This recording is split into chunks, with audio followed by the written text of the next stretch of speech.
आज के इस लेक्चर में हम किसान आंदोलन और किसान विद्रोहों पर चर्चा करेंगे। तो आधुनिक भारत के इतिहास में 19वीं शताब्दी के उत्तरार्ध में और 20वीं शताब्दी के प्रारंभ में ढेर सारे किसान आंदोलन हुए। कृषक आंदोलनों का जो प्रमुख कारण रहा वो अंग्रेजों की शोषणकारी नीतियां रही। अंग्रेजों ने नई नई कृषि नीतियां बनाई, भू व्यवस्थाएं बनाई, रैयत वाली व्यवस्था, महार वाली व्यवस्था। तो इस तरीके से अंग्रेजों की जो व्यवस्थाएं रही, भूमि व्यवस्था, इसके अलावा कृषि व्यवस्था, वन व्यवस्था, इन सबने अंग्रेजों को अब भारत में हर जमीन का इस प्रकार से मालिकाना हक दे दिया जिसके अंतर्गत जमींदार और साहूकार कार्य करते थे, जिसके कारण से जमींदारों और साहूकारों ने जी भर कर शोषण किया किसानों का।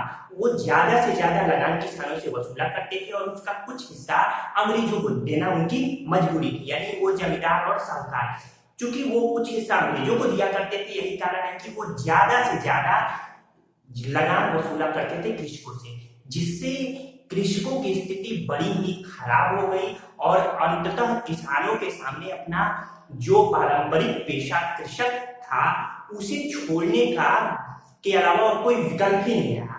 कई कृषक तो अपना पारंपरिक व्यवसाय छोड़कर चोरी, डकैती इन सब में लिप्त हो गए।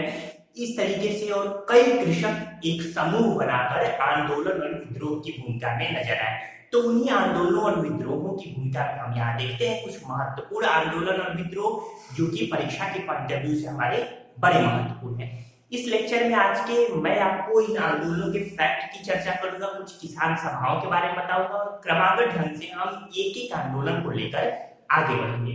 तो सबसे पहले मैं आपको बता दूं, कैथरीन गफ ने आधुनिक भारत के समस्त किसान विद्रोह को 5 भागों में बांटा है। एक पुनर्स्थापनात्मक, दूसरा धार्मिक किसान विद्रोह, तीसरा सामाजिक लूट, चौथा आतंकवादी प्रतिरोध और पांचवा सशस्त्र विद्रोह।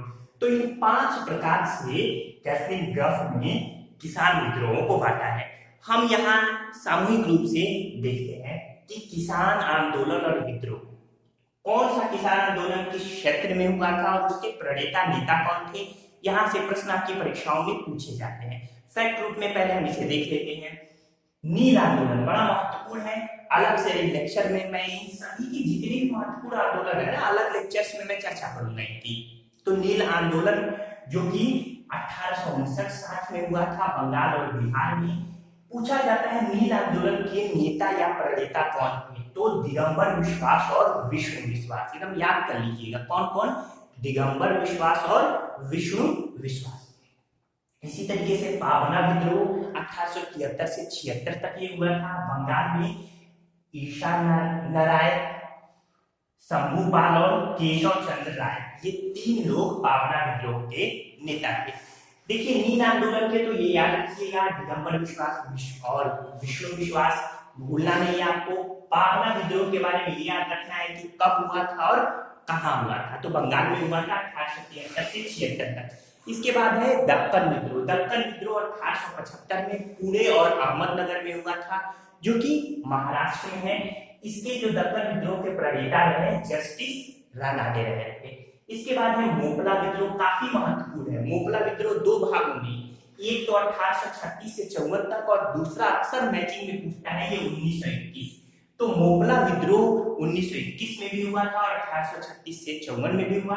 मालाबार यानी केरल में विद्रोह हुआ था, मोपलाओं द्वारा किया गया विद्रोह, जिसके जो नेता थे सैयद अलावी, सैयद फजल और उसके बाद अली मुस्लियार ने इसका नेतृत्व किया था। कौन कौन, सैयद अलावी, सैयद फजल और बाद में अली मुस्लियार ने 1921 में इसका नेतृत्व किया था। तो याद रहेगा आपको कि मोपला विद्रोह का मेनली 1921 याद रखिएगा, मालाबार तट क्षेत्र यानी केरल में।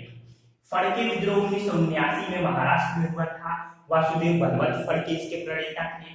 इसके बाद चंपारण सत्याग्रह 1917 में हुआ था, बिहार में महात्मा गांधी जी ने इसका नेतृत्व किया था। फिर अवध किसान सभा आंदोलन 1918 से 1920 तक हुआ था। आगरा व अवध में अवध किसान सभा आंदोलन हुआ था। आगरा और अवध में गौरी शंकर मिश्र और इंद्र नारायण द्विवेदी इसके नेता हैं। याद रखिएगा कि अवध किसान आंदोलन कहाँ हुआ था, आगरा और अवध में। देखिए मित्रों, मैं फिर बता दूं, जैसे चंपारण आंदोलन हुआ, नील हुई, तो इस सब में बड़े महत्वपूर्ण पॉइंट भी हैं, किस कारण से हुआ, कौन सी इसके संबंधित पुस्तकें हैं। लेकिन यहाँ मैं केवल फैक्ट रूप में यहाँ थोड़ी चर्चा कर रहा हूँ।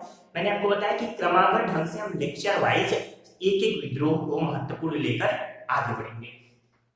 खेड़ा सत्याग्रह 1918 में गुजरात में महात्मा गांधी के नेतृत्व में यह सत्याग्रह हुआ। फिर एका आंदोलन अक्सर पूछा जाता है, एका आंदोलन 1921-22 में हुआ था। हरदोई, बाराबंकी, बहराइच, सीतापुर यानी उत्तर प्रदेश के ये क्षेत्र इससे प्रभावित रहे थे। इसके जो एका आंदोलन के प्रणेता रहे वो मदारी पासी और सहदेव, ये दो नाम याद रखिएगा, मदारी पासी और सहदेव। एका आंदोलन किस प्रकार का आंदोलन था? तो कृषक आंदोलन था। बारडोली आंदोलन या बारडोली सत्याग्रह 1928 में हुआ था, ये गुजरात में है, सरदार वल्लभ भाई पटेल जी के नेतृत्व में। इसी तरीके से बिजौलिया आंदोलन 1913 से 1941 तक चला था, राजस्थान में साधु सीताराम दास और विजय सिंह पथिक इसके नेतृत्व करता थे। याद रहेगा, बिजौलिया आंदोलन 1913 से 41 राजस्थान में। इसके बाद बर्खास्त आंदोलन 1938 से 47 तक बिहार में बर्खास्त आंदोलन चला था। यदुनंदन शर्मा और यमुना काली, इसके अलावा राहुल सांकृत्यायन और स्वामी श्रद्धानंद, ये चार लोग ये बर्खास्त आंदोलन से संबंध रखते हैं। याद रख लीजिए, बर्खास्त आंदोलन 1938 से 47 बिहार में कौन कौन? यदुनंदन शर्मा, यमुना काली, फिर राहुल सांकृत्यायन, आपने नाम सुना होगा, गोलगा से गंगा तक हिंदी के बड़े प्रसिद्ध साहित्यकार हैं, इनकी रचना है। फिर स्वामी श्रद्धानंद जी। इसके बाद वर्ली विद्रोह 1945 में मुंबई में के वर्ली नामक स्थान पर यह विद्रोह हुआ था, गोदावरी पुरुलेकर के नेतृत्व में। इसके बाद आता है पुन्नप्रा और वायलार विद्रोह। तो पुन्नप्रा और वायलार विद्रोह 1946 में ट्रावणकोर यानी केरल में हुआ था और इसका नेतृत्व किसानों और मजदूरों ने किया था। फिर याद रखिए, पुन्नप्रा व वायलार विद्रोह ट्रावणकोर में 1946 में। तेभागा आंदोलन 1946 से 1950 में त्रिपुरा और बंगाल में हुआ था। प्रश्न पूछा जाता है, तेभागा आंदोलन की मैचिंग त्रिपुरा से कराइएगा। इस आंदोलन के नेतृत्वकर्ता कंपाराम व भवन सिंह थे। इसके बाद है तेलंगाना आंदोलन 1946 से 51 तक ये तेलंगाना आंदोलन हुआ था। तत्कालीन आंध्र प्रदेश में यह आंदोलन हुआ था, कमरैया इसके नेतृत्वकर्ता थे।